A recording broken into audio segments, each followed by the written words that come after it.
Are Islamic extremist groups involved in acts of terror? Yes.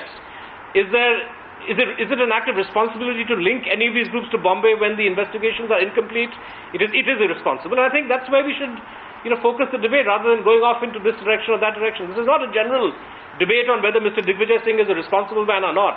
It's the playing of politics over terrorism that we really need to criticize at this point. And as Mr. Mehta said at the outset, both parties are guilty.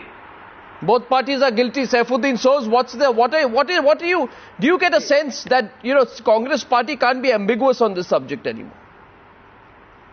You see, what Siddharth was saying has a substantial element of truth, because it is not a PC debate, Digvijay Singh versus BJP. The question is that we must fight terror. We cannot rule out anything, but maybe it is we see some shade of Hindu terrorism, maybe some shade of Muslim terrorism. They are marauders. They have to be punished. We have to stand against terror. We don't divide the nation on whether you say it is a Hindu terrorism or a Muslim-sponsored terrorism. But why can't we? Why can't we have find the marauders, help the police, help the investigation, stand as one man, and don't divide the nation on this politically. This is not acceptable. Kalikesh has been quietly listening on here. The question is that it seems to be easier said than done. I mean, I think this country would greatly welcome all senior politicians, Digvijay Singh, Ravi Shankar Prasad, all senior politicians on one forum, taking a united position, and then Mr. Vinod Mehta, we take your suggestion, and never ever will there be a debate on the politicization of terror. But till the issue of terror is being politicized. That's the fact, Kalikesh. So why is it so easier said than done? Why do you think? Arnab, Go on. Arnab, the politicians are politicians. Digvijay Singh is the face of the Congress in Uttar Pradesh currently, and the statement he's made is with the view of consolidating the Muslim vote banks there. And I fear that the BJP smelled an opportunity in this. I'm trying to consolidate their own vote banks. So it's unfortunate, as I said before, it's very unfortunate. It takes away from the issues, and I wish these kind of events don't happen.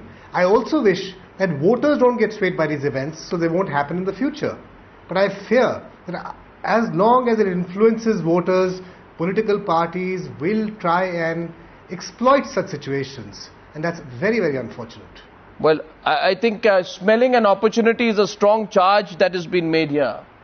Many people are saying this, Ravi Shankar Prasad, tonight. You smelt an opportunity. No, I'm very sorry to say that. This is grossly unfair. Seeking a moral equivalence, I repeat, we have always said we stand with the government in the fight against terror if the government is willing to take tough decisions, which are need of the hour, have the political will. But if Mr. Digvijay Singh is making a point in this manner, seeking to derail the agenda, and if we have responded, and your panelists are seeking to have a moral equivalence, this is grossly unfair. I again say the term Hindu terror is grossly irresponsible. We have never used Muslim terror. It is jihadi terror. Whoever is terrorists, take action against them. That is what is need of the hour. But let me tell you one thing very clearly. If the likes of Digvijay Singh are there, the kind of common platform you are seeking to evolve may not be a reality. Well, that's a very interesting thought there. Question is tonight, I'm putting that question in the open. I want to remind our viewers that, yes, Mr. Mehta, you want to come in quickly. Yes, please go. I just want to remind our viewers that Digvijay Singh will be, we have him on the show, and as well as Murli Manohar Joshi. That's in 2 minutes. Yes, Vinod Mehta. Arnab,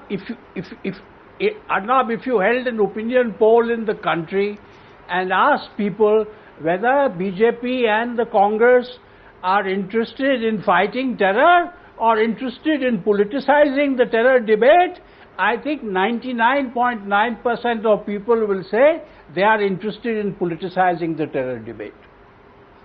Only the Congress and the BJP, Mr. Mehta. What about the other parties?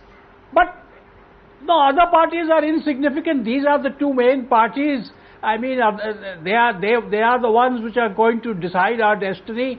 They are the ones who are going to either rule this country or be in the opposition.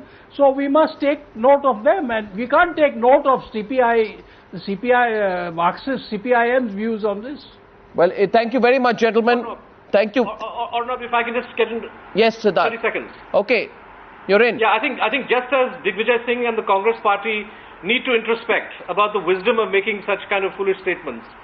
I think Mr. Prasad and his party also need to introspect. Today is the day that Asimanand and his associates have been charge sheeted by the NIA for Mr. Prasad. You know, the involvement of individuals linked to the Sangh Parivar in acts of terror is something that the BJP leadership needs to seriously look into and ask why is this happening, what steps can be done to curb it. This is independent of all the nonsense that this individual thing has said. I would urge some measure of introspection on that and on this rush to play politics within the first 24 hours of an attack, which I found particularly distasteful after this recent Bombay attack, right. quite frankly. Siddharth, I take your point, I take your rebut. I thank my guest tonight for coming on the Newshour debate.